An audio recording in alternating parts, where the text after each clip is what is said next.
Good morning, everybody. Kurt Risch here, and thanks for joining me on the One Shepherd, where we support seekers and believers. So this morning we are continuing with our Old Testament reading of Genesis chapter 47. Then Joseph went and told Pharaoh and said, "My father and my brothers, their flocks and their herds, and all that they possess have come from the land of Canaan, and indeed they are in the land of Goshen." And he took 5 men from among his brothers and presented them to Pharaoh. Then Pharaoh said to his brothers, "What is your occupation?" And they said to Pharaoh, "Your servants are shepherds, both we and also our fathers." And they said to Pharaoh, "We have come to dwell in the land, because your servants have no pasture for their flocks, for the famine is severe in the land of Canaan. Now therefore, please let your servants dwell in the land of Goshen." Then Pharaoh spoke to Joseph, saying, "Your father and your brothers have come to you. The land of Egypt is before you. Have your father and brothers dwell in the best of the land. Let them dwell in the land of Goshen. And if you know any competent men among them, then make them chief herdsmen over my livestock." Then Joseph brought his father Jacob and set him before Pharaoh. And Jacob blessed Pharaoh. Pharaoh said to Jacob, "How old are you?" And Jacob said to Pharaoh, "The days of the years of my pilgrimage are 130 years. Few and evil have been the days of the years of my life, and they have not attained to the days of the years of the life of my fathers in the days of their pilgrimage." So Jacob blessed Pharaoh and went out before Pharaoh. And Joseph situated his father and his brothers and gave them a possession in the land of Egypt, in the best of the land, in the land of Ramses, as Pharaoh had commanded. Then Joseph provided his father, his brothers, and all his father's household with bread, according to the number in their families. Now there was no bread in all the land, for the famine was very severe, so that the land of Egypt and the land of Canaan languished because of the famine. And Joseph gathered up all the money that was found in the land of Egypt and in the land of Canaan for the grain which they bought, and Joseph brought the money into Pharaoh's house. So when the money failed in the land of Egypt, in the land of Canaan, all the Egyptians came to Joseph and said, "Give us bread, for why should we die in your presence? For the money has failed." Then Joseph said, "Give your livestock, and I will give you bread for your livestock, if the money is gone."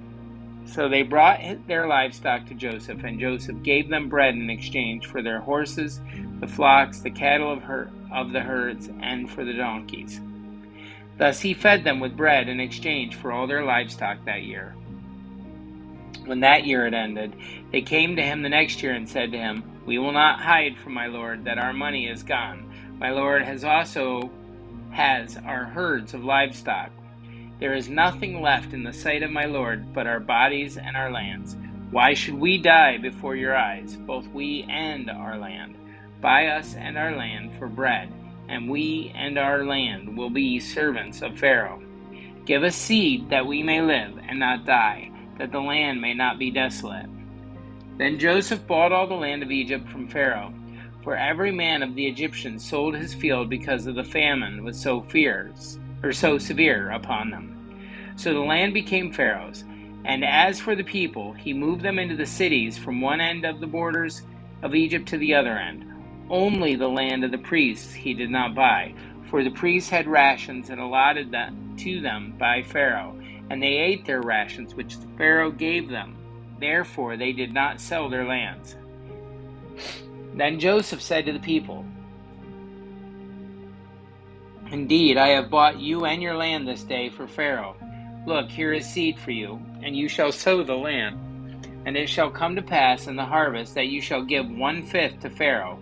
4/5 shall be your own, as seed for field and for your food, for those of your households, and for the food for your little ones." So they said, "You have saved our lives. Let us find favor in the sight of my lord, and we will be Pharaoh's servants."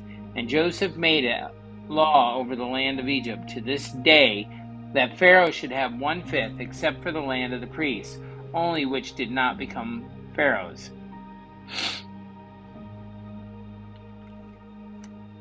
So Israel dwelt in the land of Egypt, in the country of Goshen, and they had possession there, and grew and multiplied exceedingly.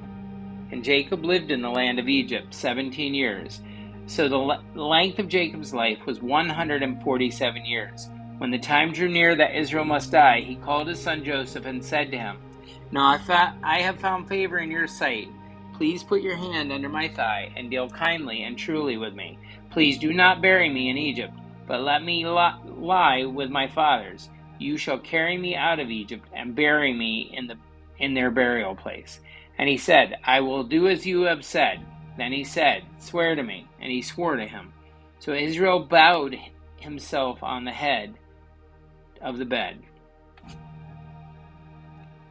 Guys, that's it for our Old Testament reading of Genesis chapter 47. Please like and subscribe below, as that helps spread the word of the gospel. And if you have any questions, feel free to put comments below. I'd be glad to answer them. In the meantime, have a great day, and may God bless.